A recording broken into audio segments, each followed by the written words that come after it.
Hello and welcome back to another episode of Nerf Versus for the channel. My name is Luke Triton and today I'm going to be comparing a few similar blasters. The Hammershot, the Fortnite 6 shooter and the Ultra 2. It's a bit finicky to hold these two, so I'm just going to make sure I don't drop them. So this is a video I've been looking forward to doing for quite a while, and that's because these blasters will have a few things going on for them. The main thing that they all share is that they are all cylinder-fed blasters. I have been looking into getting a sidearm for a good couple of weeks now, and I wasn't too sure which blaster I wanted. I started off with the Fortnite 6 shooter because I thought it was a pretty cool blaster. Then I finally caved into getting an Ultra blaster, and I'm very much in love with this one. But recently I got myself the Hammershot, and that's a classic. So, of these three blasters, which one do I go for? I'm going to be covering the key aspects of each of these blasters, and I'm going to be starting off with the Ultra 2. So this is a very interesting blaster to have in this conversation in the first place, but it's something that I really want to include because this was the first of these three blasters that I bought anyways. So when it came to thinking about, what sidearm do I want to buy, I definitely want to get a revolver because that's going to be a bit more fun to play with. If I try and get something that's magazine fed, that's going to be its own issue, so I think revolver is definitely going to be the best way to go. Which one do I go with? The first thing I thought was the Ultra 2. Now, straight away, it's an Ultra blaster. So buying Ultra darts is going to be a bit finicky. Here in the UK, we have the motorized Ultra blasters only. The 1, the 2, the Dorado or the Scream Machine, whatever one we've got, and the Amp. I'm really hoping we get that new high rate of fire looking blaster. That genuinely looks really interesting and I want to give that a try. So, having said that, it's a power blaster. I love me some flywheels.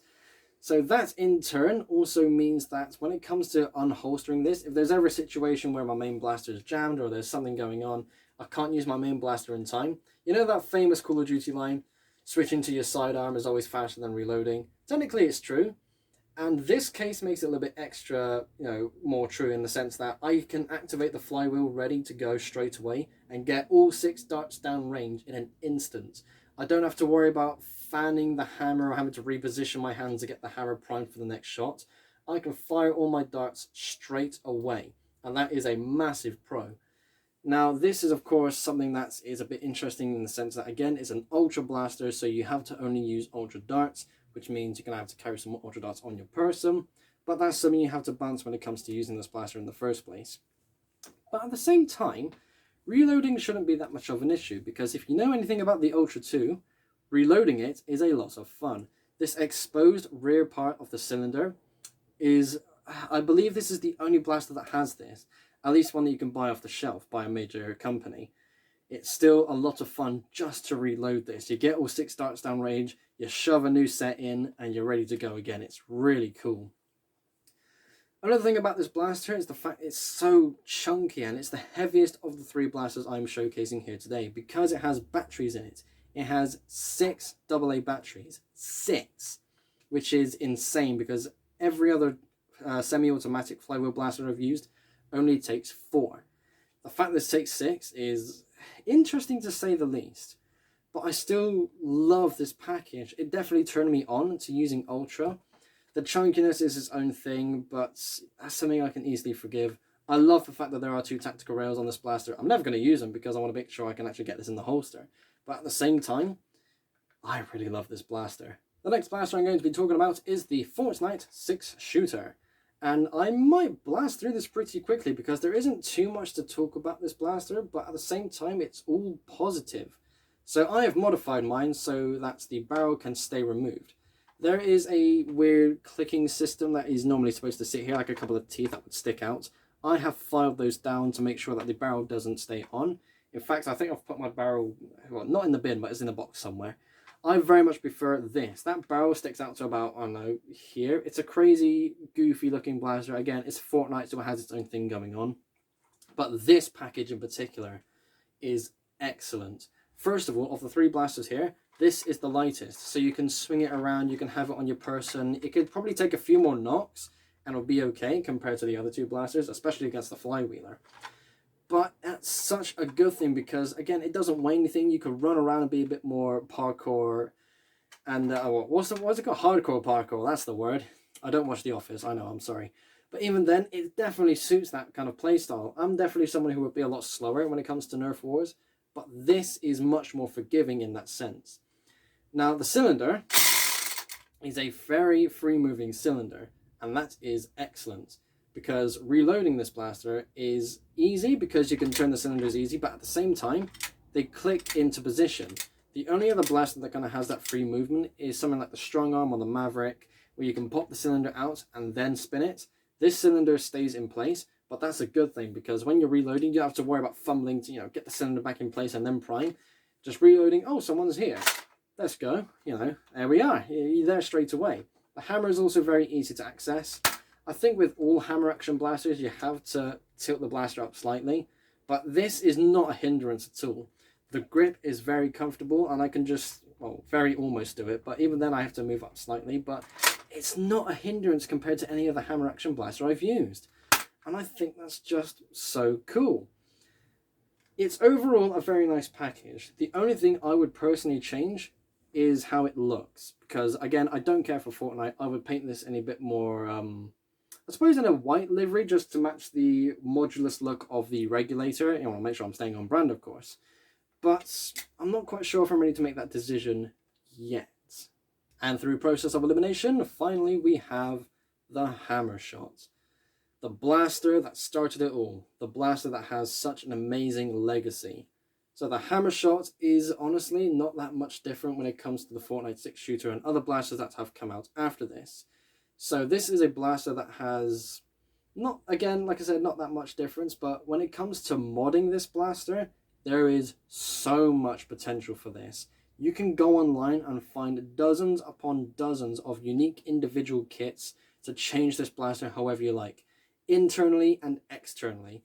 You can change the cylinder to hold more darts, because if you look at this, look at that gap between darts. I think I saw a cylinder that holds either 8 or 9 darts, and it is a fascinating thing that, you can actually squeeze them down together like that. That is interesting in and of itself, and I'm not much of a modder, but that does tempt me, to be honest. I love the fact that there is a tactical rail along the top. Again, I have no idea what you're going to do with that top tactical rail. I think it was in the review video where I joked about putting a scope on there to pretend it was like a scoped Magnum from like Fallout 3. But, it's still a thing you could do, which is excellent.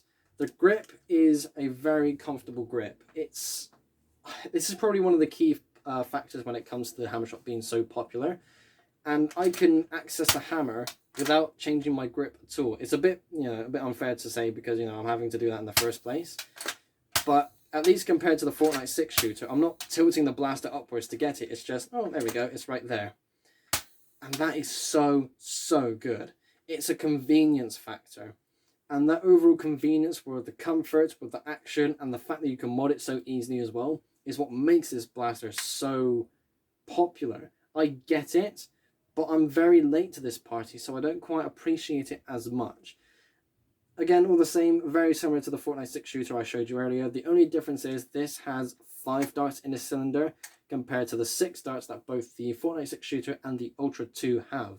So if I were to go with this, I'd be losing one shot, but I think I'm okay with it. So having compared all 3 blasters and having a good play with them, it has been a very interesting experience, because they're all similar and all different in their own ways. And I think that's so amazing, because picking a winner was a lot harder than I thought it was going to be. But I did still have to pick a winner. Now, of course, this is obviously my video, so this in turn will be my opinion. And between the Ultra 2, between the Hammer Shot, and between the Fortnite 6 shooter, of these 3 blasters, which one would I run as a sidearm? I would pick the Ultra 2. For me, that key selling factor as to why I got this one over the other 2 is the fact that it's a flywheeler. Being able to use these flywheels to get all 6 darts downrange in a much quicker way is a greater convenience factor than having to fumble between shots to prepare that next shot in the first place. This is something that is going to take a while to get used to. It's the heaviest of the 3. It's very chunky, and I am going to have to stock up on Ultra darts. But I think after playing with this more, it will ultimately be worth it. Again, I do very much believe that the fact that this is flywheeled It's going to save my skin in Nerf wars in comparison to other blasters. If I miss one shot, I've got the next shot ready to go at just a trigger pull, instead of having to prepare the blaster in the first place like I mentioned earlier. So a lot of people are going to see this and probably disagree, but again, this is just my opinion. This is something I've been going back and forth with for a good while now. Which sidearm do I want to use? And I think I'm finally set on the Ultra 2 being that blaster. So there we go, that is the end of the video. I have recorded a good amount of Nerf videos today. It is a very hot and sweaty day, and now I can finally get on with the editing. So thank you all ever so much for tuning in for this video.